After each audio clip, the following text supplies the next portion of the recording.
Kita diwajibkan puasa di bulan Ramadan semata-mata sebagai khidmat kita kepada turunnya Al-Quran di bulan itu. Perempuan haid itu bukan tidak boleh puasa, tapi boleh tidak puasa. Beda nggih? Tidak boleh puasa dengan boleh tidak puasa. Jangan hanya puasa, ya puasa saja menahan lapar dan dahaga saja selama seharian, tapi selama sehari itu dia melakukan kemaksiatan dengan jalan misalnya korupsi, dengan jalan misalnya menipu orang, dengan jalan misalnya membuat orang lain menjadi rugi karena apa yang dilakukan.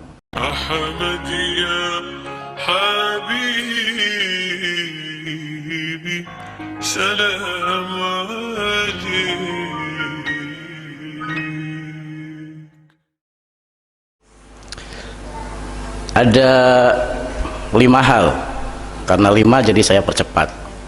Yang pertama, ayat 183 itu adalah ketentuan yang sifatnya umum atau universal. Di situ disebutkan hanya menyatakan kutiba alaikumusiyam kama kutiba alal ladzina min qablikum la'allakum tattaqun. Artinya puasa itu ketetapan yang Allah berikan kepada kita sekalian, sebagaimana juga ditetapkan kepada umat sebelumnya agar kita bertakwa. Lalu kemudian aturannya bagaimana, tidak ada penjelasan di ayat itu ya. Baru di ayat-ayat berikutnya ada ketentuan-ketentuan ayyam ma'dudat dan seterusnya itu. Artinya ayat 183 itu tidak bicara soal apakah ini bicara puasa wajib atau tidak wajib, tapi bicara soal puasa itu sebagai sebuah ketetapan yang sudah digariskan oleh Allah kepada umat Muhammad dan juga umat sebelumnya sebagai sesuatu yang mesti dilakukan. Kenapa? Karena untuk agar kamu bertakwa. Jadi sifatnya umum kepada siapa saja. Nah, menjadi khusus itu kalau kita baca di ayat 185. Dan ini menjadi kewajiban dalam Islam itu, para fuqaha menentukan ini sebagai sesuatu yang wajib karena ada ayat 185 itu. Ketika di situ dinyatakan syahrul ramadan alladzi unzila fihil Qur'an hudal linnasi wa bayyinatin minal huda wal furqan faman syahida minkumus syahra falyasum.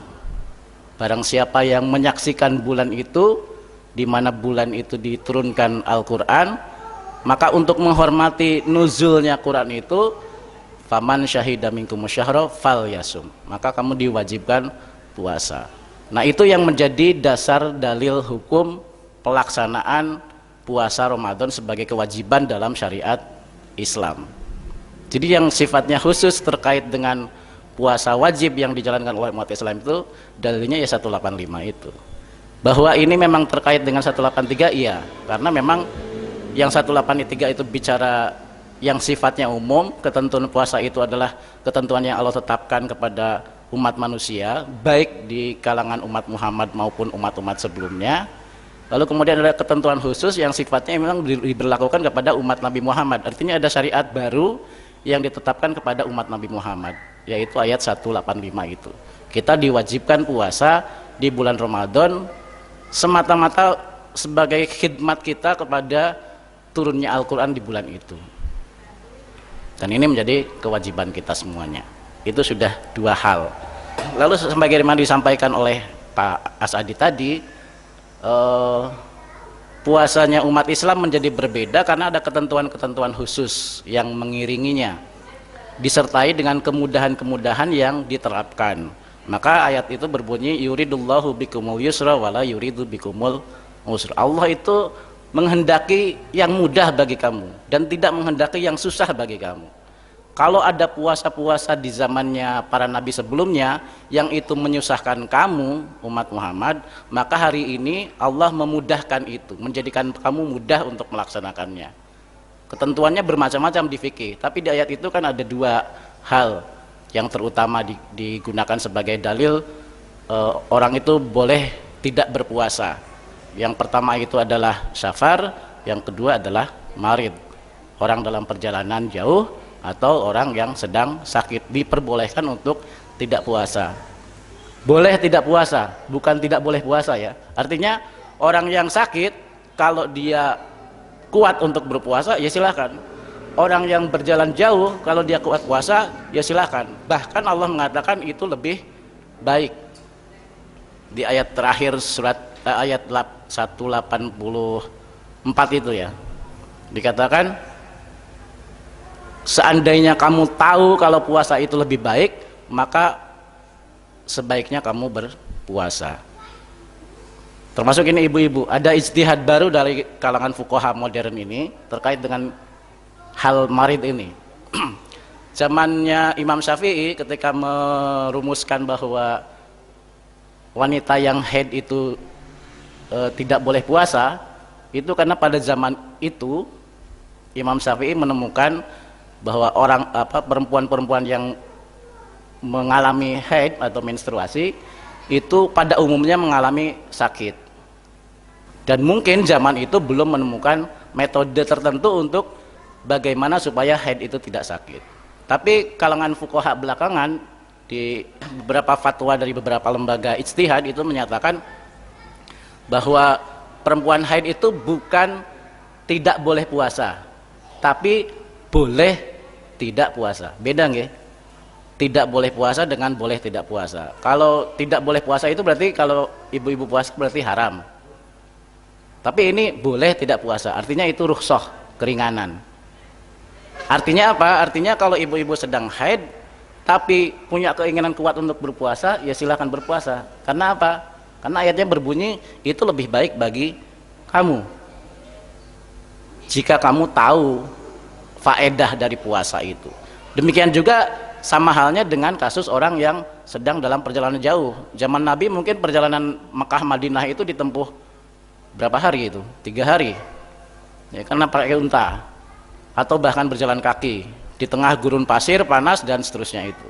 Sementara hari ini Mekah Madinah itu ditempuh hanya 3-4 jam dengan perjalanan darat dengan menggunakan bis. Berapa jam Pak? Mekah Madinah? Oh 6 jam malah, 6 jam ya toh, 6 jam tapi pakai bis, pakai AC ya toh, sudah nyaman sekali. Kok yo isi lah iya, kok masih nggak mau puasa gitu. Saya ketika anak-anak Wonosobo itu mau pulang pas akhir Ramadan itu kan selalu pulang toh. Itu lah, kalau kamu nggak puasa dari Jogja sampai Wonosobo itu kamu kebangetan gitu. Kamu nggak mau mendapat karunia dari Allah untuk mendapatkan puasa. Karena berlapar-lapar dari Jogja Wonosobo cuma 3 jam toh. Jogja Kediri katakanlah 6 jam paling jauh. Kok ya nggak puasa gitu. Gitu ya. Kecuali kalau dalam keadaan benar-benar terpaksa gitu tidak puasa. Tapi kalau seandainya pun misalnya kita sudah lapar sekali gitu ya, tapi tetap memaksakan diri untuk puasa karena kita merasa kuat, malah itu lebih baik gitu. Artinya kemudahan itu bukan arti kemudian kita apa ya sak kepenae gitu ya, dimudahkan tapi jangan memudahkan gitu ya. Istilahnya apa gitu ya. Jadi ada ijtihad baru dari kalangan para mujtahid itu menyatakan ibu-ibu atau perempuan yang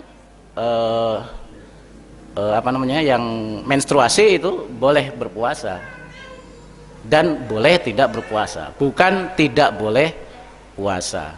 Kenapa begitu? Beda halnya dengan aturan sholat gitu ya. Ibu-ibu kalau menstruasi kan tidak boleh, bukan boleh tidak sholat ya, tapi tidak boleh sholat. Karena apa? Karena ada syarat khusus dalam sholat itu harus suci, sementara menstruasi itu membuat perempuan menjadi tidak suci. Kalau kita puasa misalnya, maaf ini kan sudah pada berumah tangga ya, kalau kita misalnya malam berhubungan dengan suami istri, besok paginya kita belum sempat junub ya toh, lalu sudah masuk waktunya puasa, gimana? Puasa atau tidak?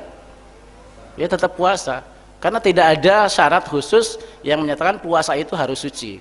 Kecuali Anda mau sholat subuh, ya harus junub dulu, nggak boleh tidak gitu ya. Kalau mau sholat subuh, misalnya sholat subuhnya kan telat bangunnya jam 5:30 gitu ya, ya tetap sholat subuh tapi harus junub dulu. Tapi kalau puasa karena disyaratkannya masuk waktu subuh langsung puasa, berarti tidak kemudian lantas wah aku gak iso puasa, moga wis telat iki, wis gak sahur, urung junub ya toh. Gak begitu. Ya terus saja silakan puasa.